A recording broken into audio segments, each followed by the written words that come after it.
today I'm going to make roasted chicken.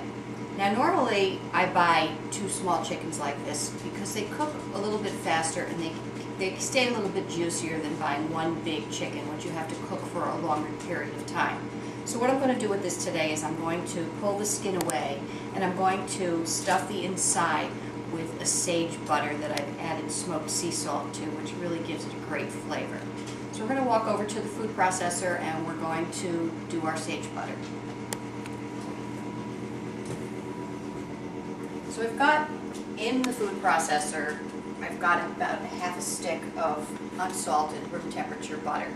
To that I'm going to add about a tablespoon of sage, which I'm going to cut and put right in here.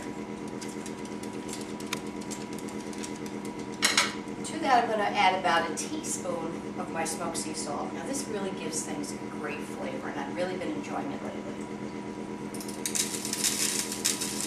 It's a coarse blend, so it'll help to break up the sage. So we'll just give that a whirl.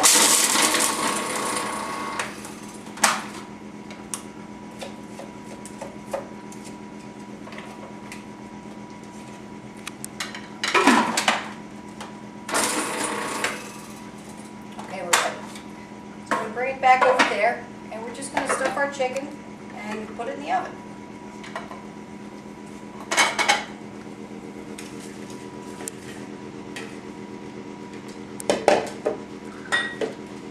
So I'm going to take about a tablespoon, I'm going to split it in half, and first I'm going to put my finger under here and get the skin away from the breast. This way we can get our butter in there, and it'll really season the chicken and it'll make it tender, and it gives some moisture to the chicken. So we're going to do the legs as well as the breasts. And if you rip it, be careful not to rip it, but if you rip it, I've ripped it before, it's just the way it is. But try to be careful. It really makes a big difference by doing this because it really gets the flavor into the meat. Boring ordinary chicken really has some flavor, and plus once the butter gets into the pan, it also makes a nice, you can use it to make a nice gravy with a really great flavor to it.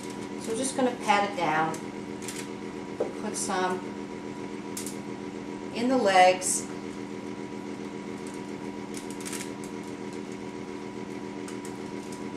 push it in, pat it down. It's not a big science to it.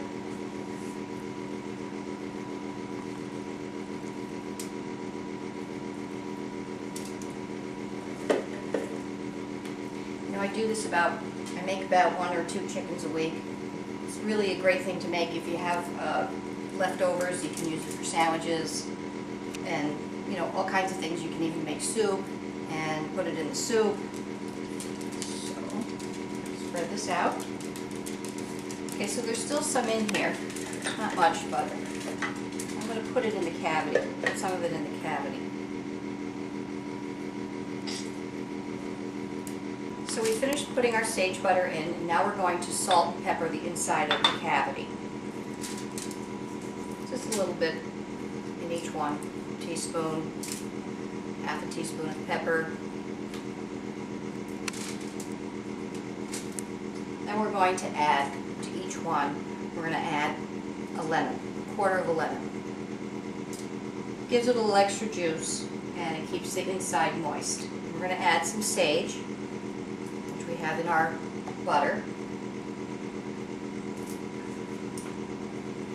And then what we're going to do is we're going to take the wings and we're going to tuck them underneath so they don't burn. Sometimes this can be tricky. They don't want to go under there. That one.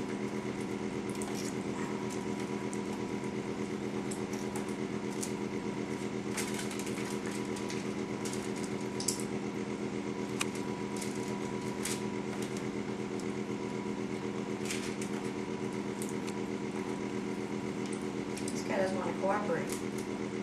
Okay, and then we're going to take some string and we're going to tie the legs together so it cooks it evenly and it doesn't allow the legs to burn. Now I generally have my oven on 400 degrees convection roast. So this is going to take about an hour to cook. And then when it comes out, we're going to let it sit for about 10 or 15 minutes so all the juices come together. And once it cools down to a certain temperature, it's much easier to handle and your pieces come out much better. So now we're going to take some olive oil and we're going to sprinkle some olive oil on the top and on the wings and everywhere so we get a nice crispy chicken.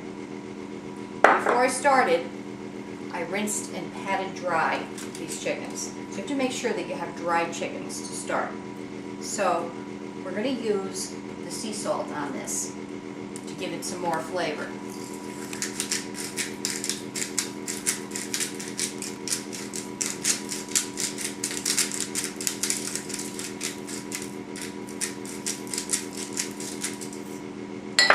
Then we're going to use some pepper.